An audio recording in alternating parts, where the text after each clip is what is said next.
Hi, and welcome to Chapter 1. This week's Chapter 1 is Witness, Woods, and Wedding. Chapter 1. The thing with Kentucky weather was how it could go from 90 degrees to 50 degrees within a whip of a breeze. It could be raining one minute, then a blizzard the next, and Mother Nature didn't factor into her decision the time of year, the season, or social calendar. How rude! I mumbled, referring to Mother Nature, and flipped off the radio station after the weather person had mentioned a storm brewing up from the west, which was unusual in Kentucky. Normally, our storms brewed up from the south or even coming down from the north, but rarely the west. Then again, I did live in normal Kentucky where nothing was normal. I was located in the heart of Daniel Boone National Forest, which was pretty as all get out, especially this time of the year. And that's why I chose fall. I reminded myself, putting out of my head the storm that was brewing in the west was supposed to hit within the next 48 hours. I guess I don't expect anything different, I sighed and got off the interstate in Lexington, a couple hours north of me, where I was going to pick up a friend from the airport. Kentucky was fall. It was gorgeous. The famous Kentucky bluegrass was popping, and the colors painted the trees in the distance was something any famous artist could never paint correctly. The unseasonably warmer fall temperatures were a sure sign that there was nothing brewing in the atmosphere. And if it wasn't here yet. Pulling into the turning lane to turn left into the Bluegrass Airport, I rolled down my window and I took a moment to enjoy the air. The sun was low, casting a golden glow that seemed to set the entire landscape on fire. What's that saying? I asked myself at the red sky and about the boat, the red sky or the sailor, whatever it was. Well, either one, it didn't matter. What mattered was the meaning, and I remembered it perfectly. Storms ahead. Forcing the thought out of my head, I put my attention not on the changing leaves of the trees at the Keeneland horse racing track beyond the stoplight, nor the distant silhouette of the airport's control tower. It was the wildflowers. They stretched along the roadside, an unruly garden cared for by nature alone. There were yellow and purple goldenrods waving like friendly hands as the car zoomed past. Black-eyed Susan peered up with their dark, curious eyes, mixed in with the asters that had begun to bloom. And then the orange and purple cosmos, their chaotic bursts of colors that seemed to dance in the light breeze. I leaned a little closer to the window, almost pressing my nose to the glass. The entrance by the display of natural artistry, it was the final farewell, a goodbye embrace from the land that I loved. I could almost smell their fragrant blend mixed with the earthy scent of fall. The honk behind me made me jump. Sorry, I waved, knowing the car behind me wanted me to hurry up and go through this turning signal before it changed. My hand tightened around the steering wheel as I approached the airport's entrance. A pang had hit me, wondering if those beautiful wildflowers would withstand the big storm coming. I snorted as I pulled up to the curb and threw the old car in park before reaching for the phone to text, "Parked by pole 5 at baggage claim." A thumbs up emoji, and back to signal my text was received. I glanced in the rearview mirror, catching one last glimpse of the wildflower, a palette of colors that seemed to blend together in perfect harmony. It was exactly what I wanted for this week, perfect harmony. Well, right now I'd just settled for harmony, but was that too much to ask for as well? Surprisingly, it only took a few minutes before she emerged, and with one big bag, one carry-on. "Hiya!" Violet Reinhammer yelled, waving her arm in the air. "What? No plus one?" I gave a subtle chin lift and smiled, slightly glancing behind her. Surely she had more than one carry-on, and her plus one was getting the suitcase? There was a plus one, right?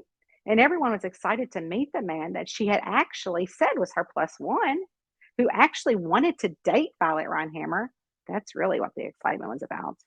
"Hi!" I jumped out of the car and popped open the trunk so it was easy for all of her luggage.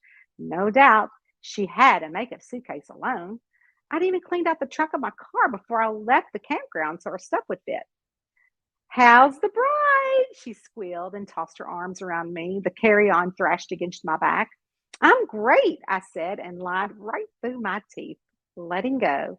Not Violet. She pushed me to arm's length, her eyes scanning my face, seeing right through me. "Ha, that's a bold-faced lie," Violet eyeballed me. Her eyes narrowed slightly, a playful smirk on her lips. "Oh, I've got a hankering something is wrong," she snickered at her own joke. "Get it? Hankering." As in your soon to be husband, Hank? She tried to explain like I didn't get it. I didn't laugh. Oh, I get it. But Mother Nature doesn't any sort of jokes around the storm brewing. I forced a smile, though it didn't quite reach my eyes. But I'm happy you're here, I said. Are you kidding? She put her hand on her chest, her eyes widening with a faux surprise. I'm honored. The bride is here to pick me up. Well, of course I am, I said through a fake smile, even though I knew that she knew that none of my friends were about to pick her up. Besides, I had a nice long chat with Mother Nature about the big day in less than 48 hours and how she has to let this big storm blow over, I said.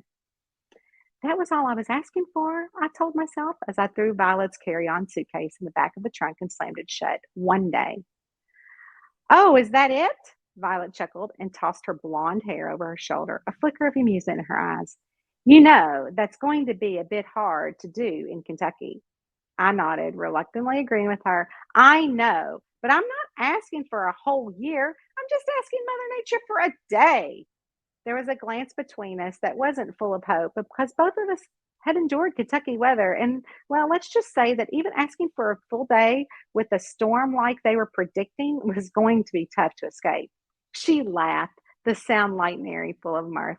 I do love Kentucky and all its unpredictability. Her eyes sparkled, reflecting my joy. She was here and the wedding was happening. She took my hand and she gave it a reassuring squeeze. With or without the storm, it's going to be a perfect day, she said with a smile.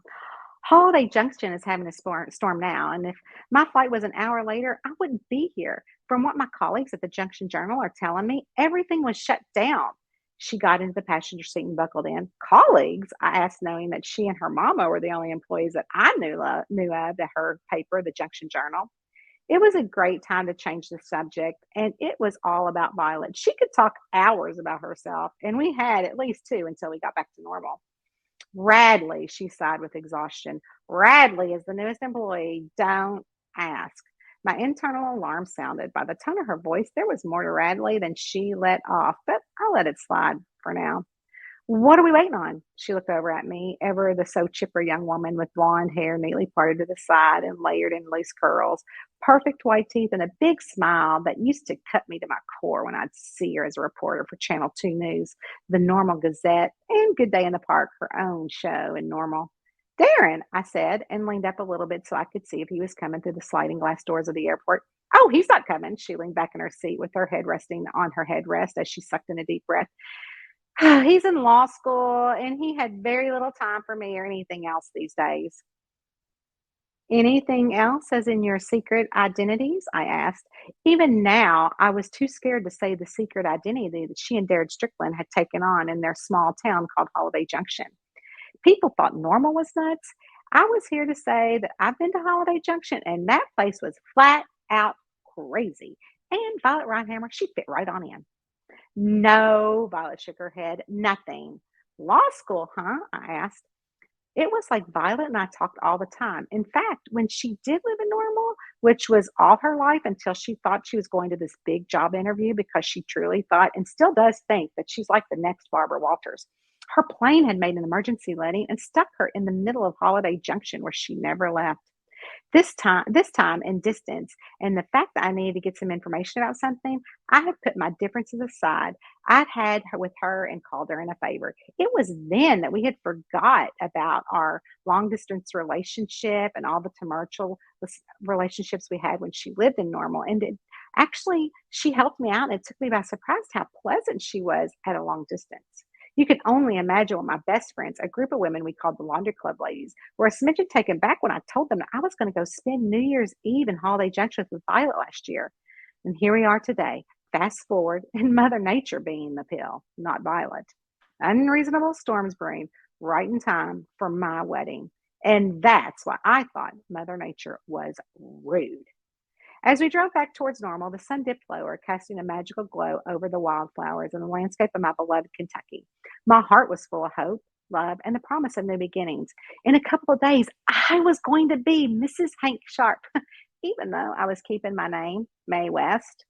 An altogether story for another time. But anyways, finally marrying the man I was meant for, meant my, May, finally marrying the man I was meant for meant my adventures were only beginning and I was ready for whatever came next. Unfortunately, there was a ping in my gut that told me that whatever was next was going to test our marriage before it even got started. Chapter 1: Witness